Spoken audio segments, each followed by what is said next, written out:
안녕하십니까. 포유환율연구소입니다. 이번 시간에는 최근에 이제 유가도 배럴당 120달러, 130달러 대해서 100달러 수준까지 내려왔고, 또 금리도 미국 국채입니다. 금리도 예상보다 아마 큰 폭으로 하락을 하고 있고, 그래서 이런 기타 등등을 어떻게 해석할 것이냐. 지금까지 이제 유가 때문에 물가가 올랐고 또 시장금리가 상승했는데, 유가가 하락하고 또 천연가스 가격이 하락하면서 시장금리 이제 하락 요인이 생기는 거죠. 그러니까 경기 불황의 원인이 유가 상승과 금리 상승이라면, 또 경기에 긍정적인 영향을 주는 유가 하락과 금리 하락을 어떻게 볼 것이냐라는 얘기예요. 물론 이제 지금 유가가 하락하는 것은 경기 불황에 대한 우려감이죠. 러시아 우크라이나 전쟁보다도 오히려 경기 불황이 유가에 미치는 영향이 크다라는 것을 보여주고 있는 사례라고도 볼 수 있는데, 어떤 지금 전개되고 있는 자산시장 환경은 조금 혼란스럽다라는 표현이 맞겠죠. 그리고 또 경기가 불황이 되면, 과거에는 안전자산으로 인식된 금값도 올랐는데 최근에는 금값도 이제 1800달러가 무너졌어요. 온스당. 금값은 약 한 2개월 전부터 포유 환율 연구소에서 연말까지는 온스당 1600달러 선인데, 그러니까 1700선이 무너진다고 했으니까 이제 한 60달러 선 정도 남았네요. 금값은 원래부터 예상된 시나리오인데, 유가가 하락하고 시장금리가 하락하는 거는 또 경기 불황이 예상보다 빨리 찾아오는 것 아니냐라는 쪽으로 해석도 가능하고, 또 지금까지 유가 상승 또는 금리 상승 때문에 경기 불황이 빨리 왔는데, 오히려 유가가 하락하고 금리가 하락함으로써 경기 침체 시기를 좀 지연될 수 있는 효과도 있거든요. 그런 측면에서 지금 해석이 중요하기도 하고 좀 혼란스럽다라는 표현을 할 수 있는데, 그 다음에 이제 달러 대비 유로 가치가 20년 만에 최저치로 추락을 했어요. 물론 이제 환율이 상대적 가치의 교환 비율이기 때문에 유럽 쪽이 미국보다 상대적으로 더 어렵다라는 얘기는 그동안에 여러 차례 했죠. 그런데 최근에 와가지고 그런 것이 외환시장에 반영돼 가지고 달러 인덱스가 105까지 왔는데, 또 최근에는 또 106 달러 인덱스가 106을 또 돌파를 했거든요. 그래서 이제 이것이 과연 이제 러시아 우크라이나 문제도 있지만 유럽이 가지고 있는 또 특수성, 즉 경기 대책도 어렵고 여러 나라로 구성되어 있기 때문에, 그 다음에 또 신흥국이 많잖아요, 유럽에. 그죠? 선진국 한 7개국 정도 되고 시반 이상 개국가가 어떻게 보면 신흥국인데, 이런 쪽에서는 또 경기 불황에 오히려 적응이 어렵거든요, 신흥국들은. 그리고 또 구러시아 쪽에 소련이죠.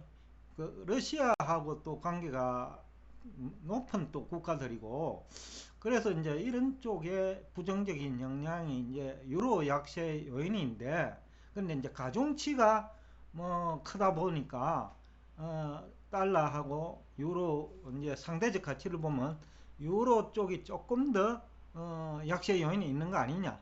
또 반대로 미국이 또 2분기 연속 지금 마이너스 성장률을 기록한 것 같은데, 아직 2분기는 공식적으로 발표는 안 됐는데, 그러나 시장에서는 대부분 2분기도 마이너스 성장을 한 것으로 지금 추정을 하고 있거든요.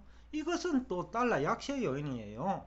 그러면 이제 애행하는 강세 요인이라고 볼 수 있는데, 상대적으로 일본의 산업 구조가 차량도 소형차, 그리고 비용 지출이 많은 것보다는 줄이는 전략, 과거 오랫동안 이제 경기 불황을 겪었기 때문에 기업들이 어떤 경기 불황의 내성을 가지고 있거든요. 그게 이제 차이점이라고 보면 일본 엔화 가치는 오히려 상승할 수 있는 환경이다라는 얘기가 되는데, 그렇다 하면 이제 달러의 약세 요인도 있거든요. 그런데 이제 유로 쪽이 가중치도 크고 또 상대적으로 그 미국보다 더 나쁘니까 좀 106을 돌파한 것 같은데, 너무 또 지나치다라는 얘기도 될 수 있고, 또 환율 전쟁 내지는 화폐 전쟁의 마지막에 일어날 수 있는 시세 차익 실현 전략이라 할까요? 그런 것도 있는 것 같고, 여튼 2분기 연속 마이너스 성장률 기록은 미국 증시 부정적이죠. 그럼 이거는 분명히 악재예요. 악재인데, 그런데 이제 금리가 하락하고 유가가 하락하는 것은 생산 원가 절감 차원에서도 호재고, 또 돈의 이동 측면에서 나쁘지 않으니까 또 증시에 반드시 나쁘다라는 얘기만은 할 수 없는 것 같아요. 그래서 베어마켓 랠리를 얘기하는 사람이 적지 않아요. 7월 이후 발표 다 나고 나면 이제 어느 정도 2분기까지 이제 나쁜 것이 시장에서 흡수가 되어 있으니까 유가 하락과 금리 하락으로 좀 긍정적일 수 있지 않느냐라는 얘기도 할 수 있거든요. 그래서 제가 지난번에 그 일시적인 기술적 반등은 있을 거다, 한 달 정도라는 얘기를 했는데, 그렇게 됐으면 좋겠습니다. 일단 분위기는 그렇게 나빠 보이지는 않습니다. 화요일 날 저녁에 그 매도 세력과 매수 세력과의 힘겨루기가 굉장했거든요. 그런데 결국 화요일 하루만 놓고 보면 매수자가 있고, 그리고 최근 약 한 달 가까이 그 하방 경직성이 있어요. 그러니까 버티고 있다라는 거죠.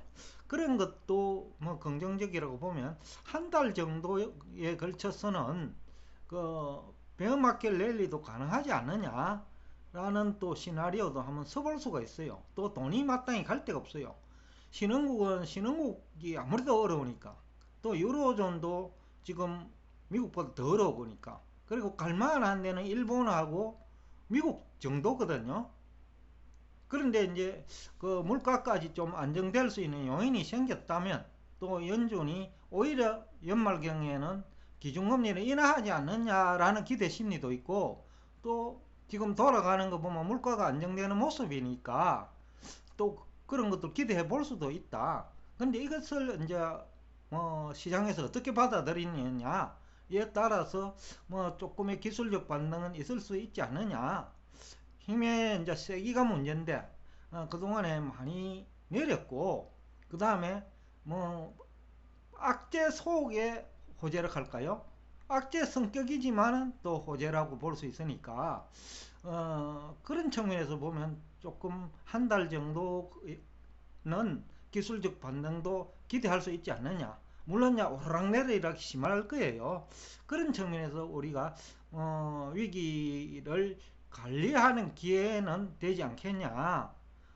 그래서 일전에 어떤 구독자분이 그 인버스 투자 얘기를 하셨는데, 그 시기를 지금 한번 보고 있는 정도거든요. 또 유가만 내린 게 아니고 그 구리 가격도 이제 많이 내렸는데 지나치게 하락 속도가 빠르다.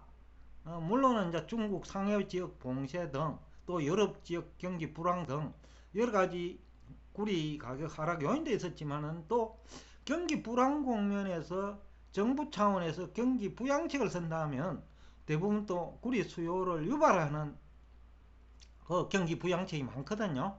그러니까 태양광 발전 산업 육성한다든지, 그리고 각종 앞으로 전력이 모자라 할 테니까 전력 시설 확충한다든지 이런 쪽, 그 다음에 어차피 전기차 시대로 갈 수밖에 없으니까 그쪽으로 이제 구리 수요가 일어날 거다라고 보면, 구리 가격도 어느 정도는 내려온 거 아니냐라고 보면 또 어느 정도 긍정적으로 해석도 할 수 있지 않느냐. 물론 구리 가격이 내린 거는 그 경기 불황에 대한 우려감이지만, 또 내렸기 때문에 또 원자재 회사들은 그렇거든요. 더 이상 내리지 않으면 돼요. 더 이상 계속 추가적으로 내리면 재고자산에 문제가 생기지만은 더 이상 내리지 않으면 한두 달 정도 그 가격 그 주가 안정이 되면 조금 조정을 받으면 더 이상은 이제 그 원자재 가격을 상가압수로 가져올 수 있기 때문에 문제가 되지 않거든요.